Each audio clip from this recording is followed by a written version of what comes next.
Transport Ministry, Road Safety Authority and DVLA to revise Road Traffic Regulation 2012 to curb road carnage. On World Sight Day, ophthalmologists advise parents against instilling unprescribed eye drugs in the eyes of their children. Is growing darker due to lack of street lights. And Nigerian military announces death of head of West African branch of the Islamic State group, Abu Musab al-Banawi.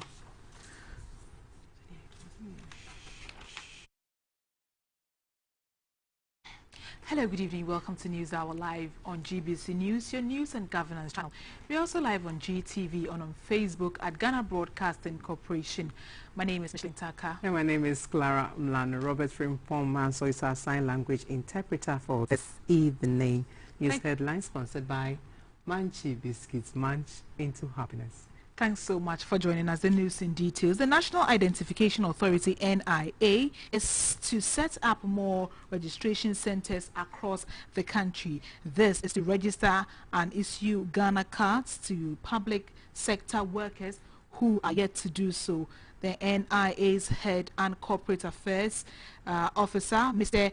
Abdul Ganiyu, said this follows a directive by the Controller and Accountant General's Department for all public sector workers and pensioners to be registered for the Ghana card by December 1 this year or risk losing their salaries. Mr. Abdul Ghani says the NIA has mapped out a strategy for all government workers who are yet to be registered to be given an opportunity to register and meet their deadline. He said the Comptroller and Accountant General's Department is collaborating with the NIA to have a harmonized database to facilitate biometric and unique identification of all workers on the government's payroll. He reminded all about the deadline of December 1, 2021. Ghanaians at the age of 15 years have until the 31st of March 2022 to re-register their SIM cards. The Ghana card is a requirement for this registration process for citizens, foreign residents in Ghana, and foreigners staying for more than 90 days. However, some members of the public have raised concerns about the process. GBC News was out and about to seek the views of the public about the registration process so far. One of the benefits of the Ghana card, also known as the ECOWAS card, is to ease travels to ECOWAS member states without the need for a passport. Furthermore, authorities at the National Identification Authority, NIA, say the Ghana card will in future encompass worldwide travels when fully integrated after bilateral talks and agreement are reached. Mr. Fuseni Musala, who spoke to GBC News, encouraged all to roll onto the Ghana card for its related benefits. Everybody, if you believe yourself as you are a Ghanaian, that is only Ghana card will qualify you to be a Ghanaian. Because in ACOA countries, even Togo here, when you are going there, if you call yourself you are Togolese, you must have a national card in Togo. But in Ghana here for so many years, nothing to us to prove that we are a Ghanaian. Some, however, expressed dissatisfaction with registration and issuance processes. Ghana card no, by register, minya media. Enti no, se ya no, se yesi me ko register ti se bia mobile money, ana se phone, e phone. E kwan be so pa na me mi se ya minni no, metimi a register me number no. Okay, se ya me wo fadama. The church me nimu ho. Me hwe se e kwan be so pa na ana me bise e kwan be so na me fa so a metimi aduru church ni manya. Se me kwakoye I tried opening a bank account for my son where they demanded a Ghana card, but I have not received mine, so I don't know what to do. Mati say, you register SIM for, then I just Ghana card. I heard that we are going to re-register our SIM cards with the Ghana card, so I will do exactly so. To instill discipline and reduce ear carnage on the roads, The Ministry of Transport, the National Road Safety Authority, Driver and Vehicle Licensing Authority, DVLA, and the Motor Traffic and Transport Department, MTTD, have met to discuss and revise Road Traffic Regulation 2012 LI 2108. At a forum in Accra, the Minister for Transport, Mr. Kweku Furesiama, said some proposed new amendment to the road traffic regulations would be presented to Parliament for approval. 9 years ago, the Road Traffic Regulations 2012 LI 2180 was approved by Parliament to impact the Road Traffic Act of 2004, Act 683. The regulations were created to replace the 1974 Road Traffic Regulations LI 953, which fell short of provisions needed to address trends in the road transport sector in terms of road safety. It provided more comprehensive regulations of road traffic to ensure safety on our roads. Such regulations cover the regulations and licensing of motor vehicles and driving schools, prescribe maximum speed limits for motor vehicles, and control the use of mobile phones while driving or riding a motorcycle. Nonetheless, it has become obvious that some of the regulations need to be revised. The Director of Operations at the Motor Traffic Transport Department, MTTD, Superintendent Dr. Sasu Mensah, made a submission. Some of the ideas that we intend to introduce is the automation of traffic law enforcement operations, which we call Traffic Tech Ghana. With this, the NTTD intends to minimize indiscipline on the route. In line with emerging trends, the Minister for Transport, Mr. Kweku Furesiama, said it has become necessary to introduce new guidelines to ensure conformity with international conventions and the ECOWAS etiquettes on road transport. Government takes seriously matters of public safety, and I have thus directed the National Road Safety Authority without prejudice to the pending National Road Safety Regulation to take responsibility for the regulation of road transport operators, and soon they will make public some operational guidelines to foster this intention. After hours of deliberations, new amendments were introduced to the Road Traffic Regulations 2012 LI 2180. Mr. Kweku Furesiama commended the media for its comprehensive reportage on road safety. Street lights provides a number of important benefits. It is essential for safety and the prevention of crime. Apart from its role of promoting safety and security, street lights also beautify cities after sunset. However, the Tamale metropolis, which is one of the fastest growing cities in Ghana, has grown darker in recent times. Correspondent Mutala Isa has more. The Chong runabout to the Hajj Aliu Mahama Sports Stadium Road, the Abedipele runabout to Victory Cinema Road, and other major ceremonial roads get dark at sun by the headlamps of vehicles. This road leads to the Northern Regional Coordinating Council and the residency. If you have any dignitary from across the country, from the president, any head of state visiting us, they will definitely be using this route. To my immediate left is the Tamale High Court. About 100 meters from where we are standing is the Northern Regional Police headquarters. Unfortunately, as you can see, there is no single street light that is working on this route. It is a reflection of development across the Tamale metropolis. The mayor of Tamale, Sule Salifu, who was sworn in recently in an interview with GBC News, revealed that addressing poor visibility at night is one of his immediate concerns. You look at our street light system, it's a security threat. I've already engaged the Metropolitan Coordinating Director to see how best we can resolve this matter. I equally had a discussion, even though it was an informal discussion, with the Deputy Minister for Energy and MP for Karaga to see how the ministry can support us to get the street lights fixed. As one of the fastest growing cities in Ghana, with the hope of attracting investors, ensuring the safety and security of all is definitely a worthy cause to pursue. Mutala Isa for GBC News. The Takrady Circuit Court in the Western Region has adjourned to November 11 a case involving the woman in the middle of the fake pregnancy and kidnap saga, Mrs. Josephine Penny Mensah, at a court sitting which lasted less than 10 minutes. The presiding judge, Michael Kujo Ambedu, said the case needed to be adjourned to allow for the submission of some documents. The substantive prosecutor handling the case was also absent. The prosecution to provide us with their documents which they intend to rely on for the trial. The law is that they have to disclose everything they intend to rely on, their witnesses, their witness statements, the evidences they intend to rely on.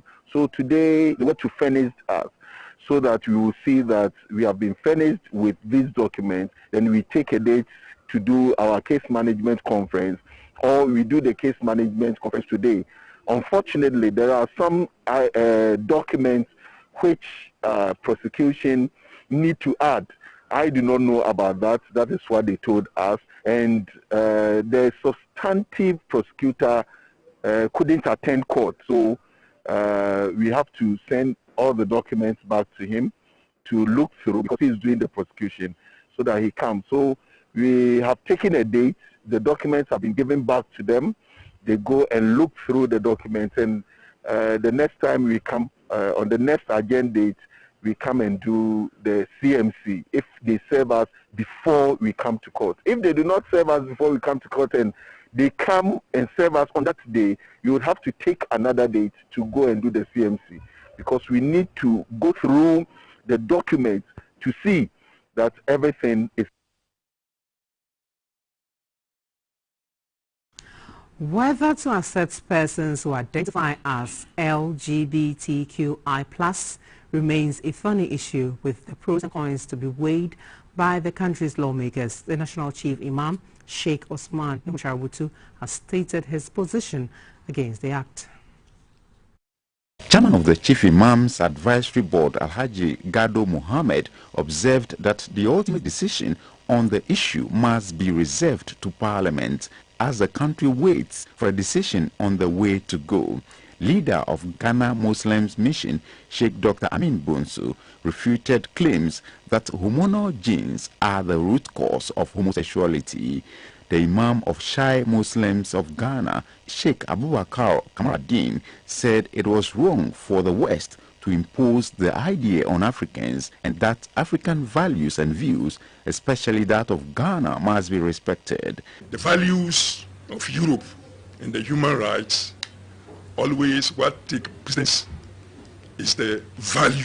Back in Ghana here, or in Africa, for that matter, we also have values. The PRO for the Council of Zongo Chiefs, Alhaji Baba Issa, charged all Muslim MPs to give it a frown of disapproval. I'm appealing to their conscience to look at the Ghanaian society where we truly belong. Most particularly, the Muslim MPs were elected general in illa liable.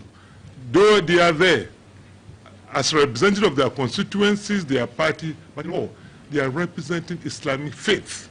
The National Chief Imam, Sheikh Osman Sharabutu, said Ghana is blessed enviably and this must be guarded. He cautioned that God has destroyed nations over this bad practice. Sheikh Arumeyao Shaibu is the Chief Imam's spokesperson. It is important to note that Islam as faith and system of life stands diametrically opposed to LGBTQA+ and all its ramifications as damnable, morally objectionable, publicly and socially reprehensible, and above all, a subject of divine reprobation and prohibition, and on a number of grounds. The recent discussion started when some MPs led by the Ningo Pram lawmaker, Mr. Sam George, presented a bill to Parliament seeking to make homosexuality illegal in Ghana. For now, the country waits till the lawmakers drop the gavel on the matter. The government of Japan, the World Food Programme and the Ghana Health Service have signed an agreement for funding universal nutrition and health coverage through what it's called Sustainable Systems for Nutrition Improvement. The pivot of the new nutrition project is a social and behavior change communication, which is critical to informing, educating and changing habits. According to Ghana's Demographic and Health Survey 2014, almost 1 in every 5 children under age 5 is stunted. Ghana has an estimated 90,000 children still suffering from various forms of malnutrition, which manifests in forms such as stunting, anemia and acute infection. Children mostly affected are within the age range of 6 months and 2 years. The situation contributes to risks of repeated childhood diseases and even death. The Universal Nutrition and Health Coverage, the funding for which the agreement was signed, is designed to reach over 250,000 people in Ghana through the marketing and provision of nutrient foods and micronutrient supplements. The program comes with livelihood initiatives and the opportunity to buy Cocoa Plus to boost child growth and development. Cocoa Plus is a protein micronutrient powder to be added to any complementary foods.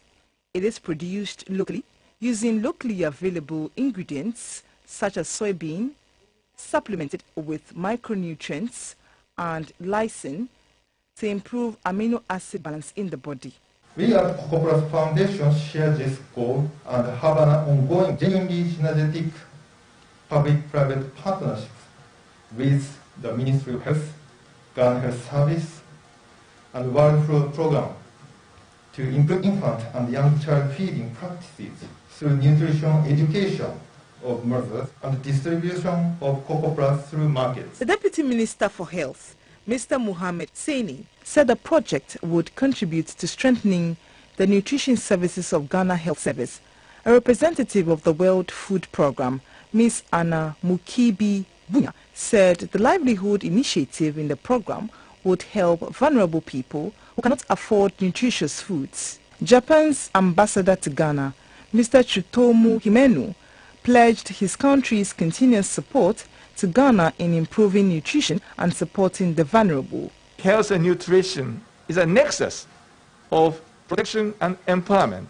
Healthy people can be active and happy. Therefore, the people and government of Japan are very, very happy to support this very important project. The project, estimated at $4.5 million, will be implemented in 91 districts in 8 regions, including Greater Accra, Ashanti, Central, Bunu East, Ahafo, Upper East, Western, Volta and Northern regions. For GBC News, Yaira Lawe reporting. A rainstorm on Wednesday caused some distraction at the Tafiatome Monkey Sanctuary in the Fajatu South District of the Volta region. Following the downpour, access to the facility has become extremely difficult. The Tafiatome Monkey Sanctuary and Cultural Village Manager, Mr. Francis Akwe, says the downpour, which was accompanied by the storm, started around 3:16 p.m. on Wednesday, October 13, 2021, and lasted for barely half an hour. The storm approached in the forest and blocked the trails that make it possible for easy movement to vantage spots to interact with the monkeys in the jungle. Part of a new facility to welcome guests provided by the Ghana Tourism Authority was also destroyed. Some portion of the jungle is also flooded.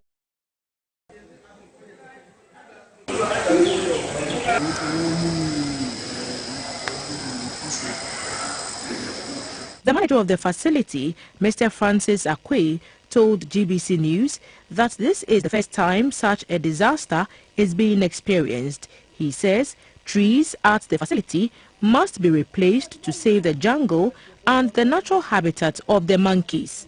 Long-term investment like establishment of a vibrant nursery site should be established. That will employ people to always take care for planting trees in the jungle. In fact, we need to do this very quickly so that in the next few years, like 2-3 years, the forest can go back to its normal state. In fact, since ever, we've never heard of such a happening in this community before.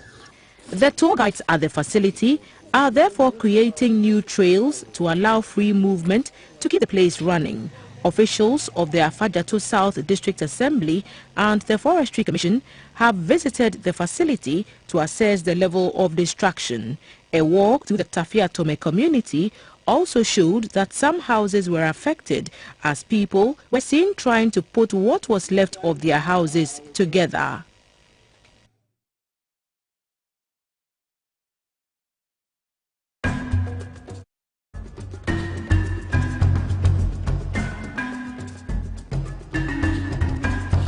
In the month of October, GBC News is offering its news platform to you, our viewers, to try your hands at citizen journalism. We've toured the country and brought you news reports from all spheres. Now, it's your turn to show us your prowess by telling us stories from your localities. You've seen us on the field. Now, pick up your tools and hit the trail with your cameras and capture the issues of concern around you. You can go all out, full measure, shaken together and running over. Send your videos to us on WhatsApp numbers 026 4000 996 or 026 4000 997. We will air your story in our news, giving you credit for your effort. Don't be left out of our October special News and Governance channel.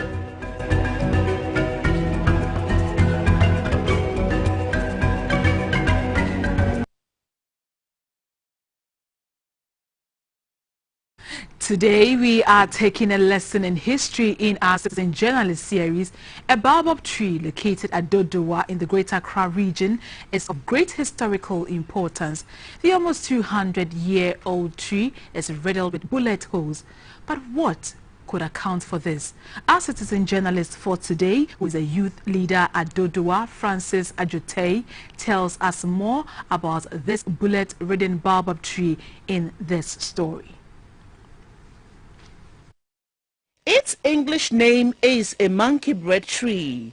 Baobabs are trees that grow in low-lying areas on the African mainland, Madagascar and Australia. The baobab can grow to enormous sizes and researchers say they may live up to 3,000 years. This baobab tree was in the Dodowa forest, which was the battlefield of the Katamansu War before the demarcation of this road.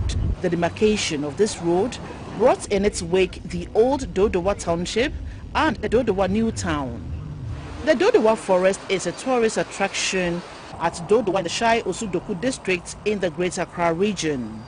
The elders of Dodowa say the baobab tree existed before the end of the Katamanso War in 1826.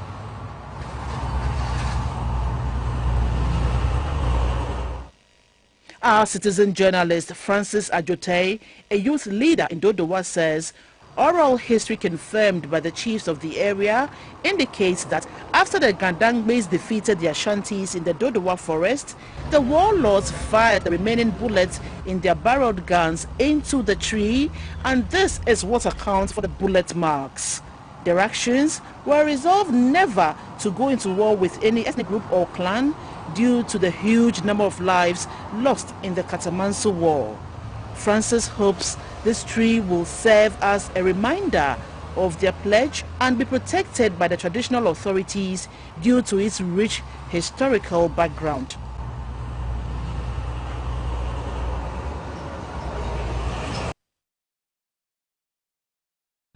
The Abuakwa South Municipal Educational Directorate has organized the finals of the second Kingsley Science and Maths Quiz. The Asiakwa RC Basic School came tops to win the competition. In all, 75 schools in the junior high cycle within the Abuakwa South Municipal Educational Directorate contested in the second edition of the Kingsley Science and Maths Quiz, but there were only 3 slots for the final. The lucky schools are the Esiakwa RC Basic School, Rock of Ages and KPCE demonstrations. After answering and demonstrating their academic prowess and excellence in mathematics, science and critical thinking, that is the problem of the day question, it was the boys from Esiakwa RC Basic School who came top, while KPCE demonstration came second and Chebi Rock of Ages Academy took the third position. Esiakwa RC Basic School for their prize took home 1,500 Ghana cedis each, a laptop each, 3,000 cedis for the school, a project worth 20,000 for the school, and a trip to the United Arab Emirates. The second place school, KPCE demonstration, also won a cash prize of 1,000 Ghana cedis each, a laptop each, and educational souvenirs, while third place school, Chebi Rock of Ages, took home 500 Ghana cedis each, a laptop each, and educational souvenirs. The registrar of the Ghana Scholarship Secretariat, who is also the brain behind the initiative, Mr. Kingsley Ajiman. If you have to sustain this into the ensuing future, this great ministry is able to churn out at least 350 science students at the high school level.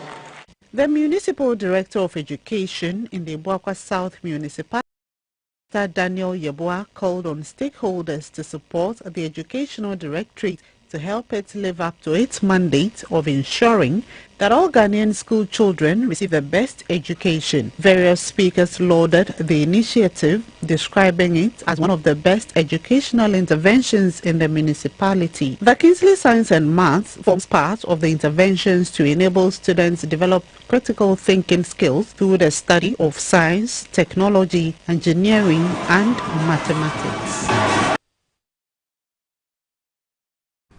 The former Minister for Energy, Sanitation and also Aviation, Mr. Joseph Kofi Ada, has passed. The former Member of Parliament for Navrongo in the Upper East region died at age 65.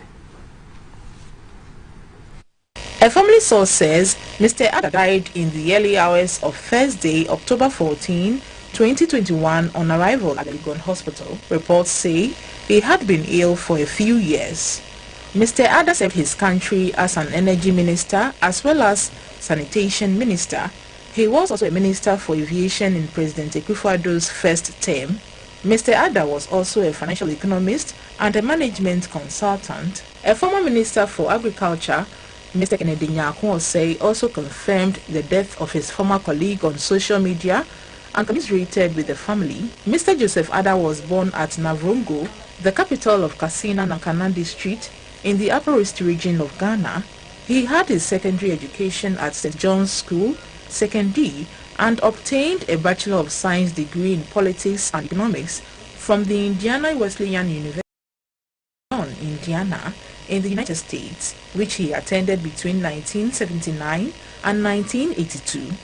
Between 1982 and 1984, he was at Columbia University, New York, where he studied for a master's degree in international affairs, specializing in finance and banking.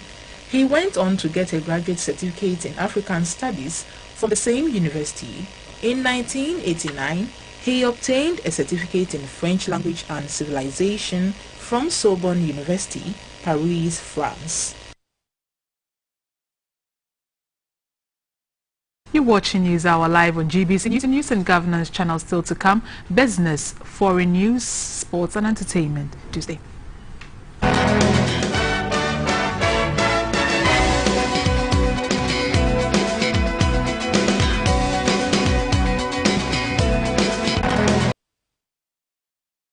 Our centenary has been amazingly worthy. Azar Group is 100 and continues to achieve greatness. Big brands which were in the company are Azar Tex, which is an emulsion paint, texture paints, which we were the first people to produce it in Ghana, and Azar Gloss, which is oil paint. So we were the first people to produce the carpenter's glue. Now we have new products like silicone paint.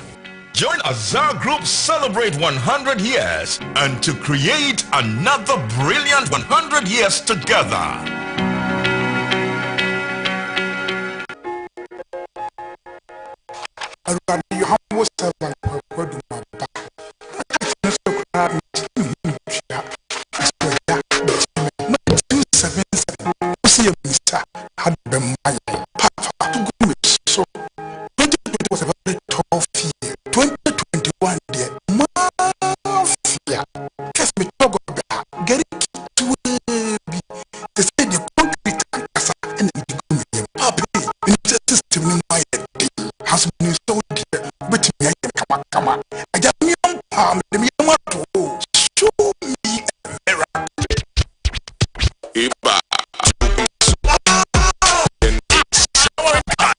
With a grand prize of 100,000 Ghana cedis in the Airtel to GBC promo. Top up, do so much more on Airtel Tigo and end points to win